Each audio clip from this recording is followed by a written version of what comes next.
कुंडली के द्वारा रोग कैसे देखते हैं इसके बारे में संक्षिप्त जानकारी देने का प्रयास करेंगे।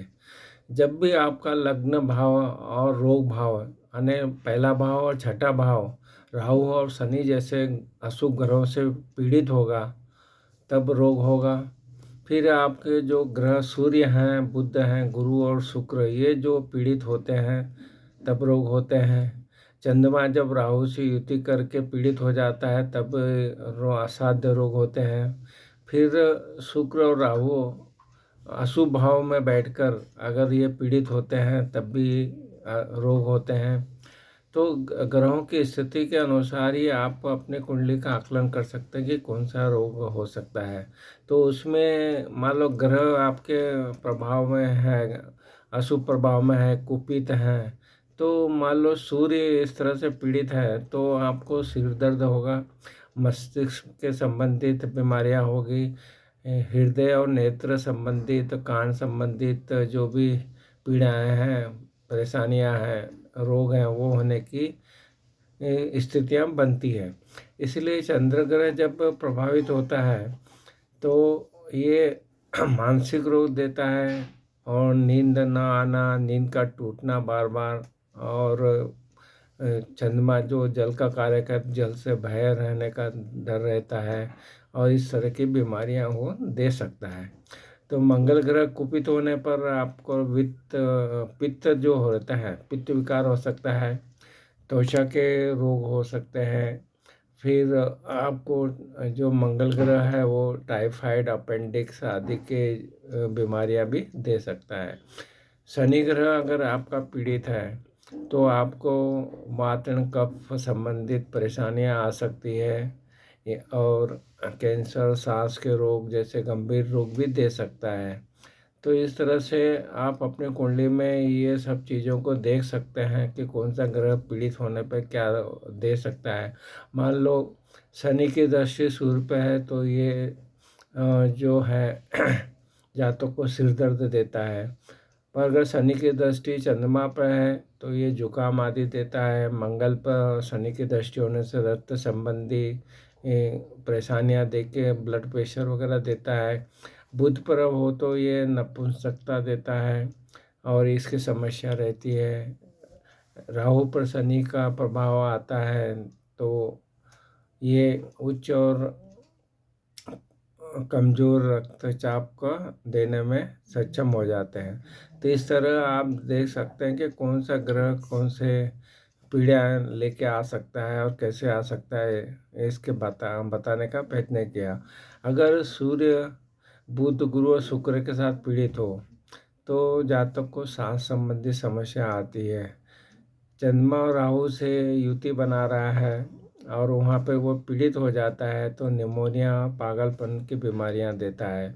शुक्र ग्रह और राहु ग्रह या अशुभ भाव में बैठे हों तो ये आपको मेल की जो नामर्दी है उसका सामना करना पड़ता है और संतान प्राप्त करने में परेशानी हो सकती है। तो गुरु ग्रह भी जो है वो क्या क्या बीमारियां दे सकता है, इसमें गंभीर बीमारियां आप ले सकते हैं। देन पेट के संबंधित जो बीमारियां होती है ये हेपेटाइटिस जैसी गंभीर बीमारियां देता है, कैंसर जैसी बीमारी देता है। शुक्र अगर पीड़ित है तो शुक्र का संबंध हार्मोन से होता है तो हार्मोन्स की प्रॉब्लम हो सकती है। तो इस तरह से आप अपने कुंडली में देखें कौन सा ग्रह कैसा पीड़ित है। उसके बाद में आज हम मंगल ग्रह की बात करेंगे। मंगल ग्रह रक्त संबंधित परेशानियां देता है। यदि राहु और मंगल की युति हो तो ये दोनों समसप्तक एक दूसरे को देखता है तो ये जो मंगल के कारण आपको दुर्घटना का सामना करना पड़ता है। तो मंगल पीड़ित जो होता है तो दुर्घटना आपको होने की संभावना बढ़ जाती है।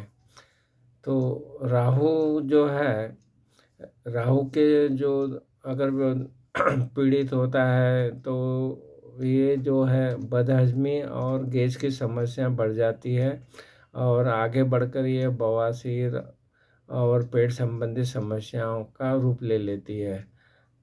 इस तरह से केतु ग्रह अगर आपका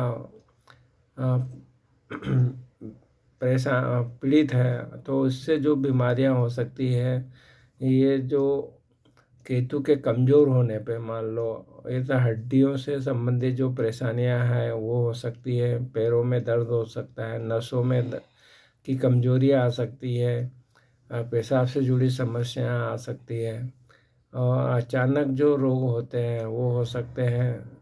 कुत्ते का काटना भी इसमें इसका कारण बन सकता है। केतु की अगर अच्छी स्थिति नहीं है, तो रीढ़ संबंधी जो समस्या है, जोड़ों का दर्द है, और जो कान, स्वप्न दोष, हर्निया, गुप्तांग जैसे संबंधित जो रोग हैं वो केतु के जनित बीमारियां बता सकते हैं आप। इस तरह से आप अ, अपने स्वास्थ्य को अगर अच्छा रखना, तो उस अच्छे स्वास्थ्य के लिए जो ग्रह हैं वो हैं, अच्छे स्वास्थ्य के लिए शुभ ग्रह जो रहते हैं वो शुभ स्थिति में होते हैं, तो वो आपका जो है परेशानियां कम रहती है। तो आज हमने जानने का प्रयत्न किया कि कौन से ग्रह से कौन सी बीमारियां हो सकती है।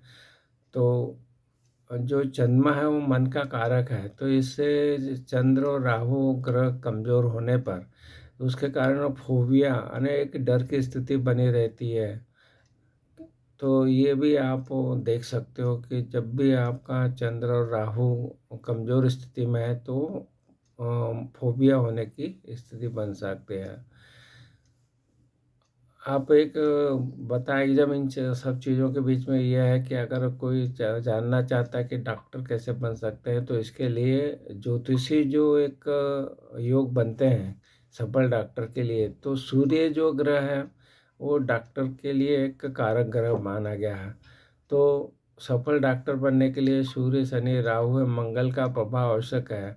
और ये अच्छे प्रभाव के बाद में सूर्य जो है औषधि एवं डॉक्टर का कारक ग्रह है, इसकी स्थिति अच्छी होना चाहिए।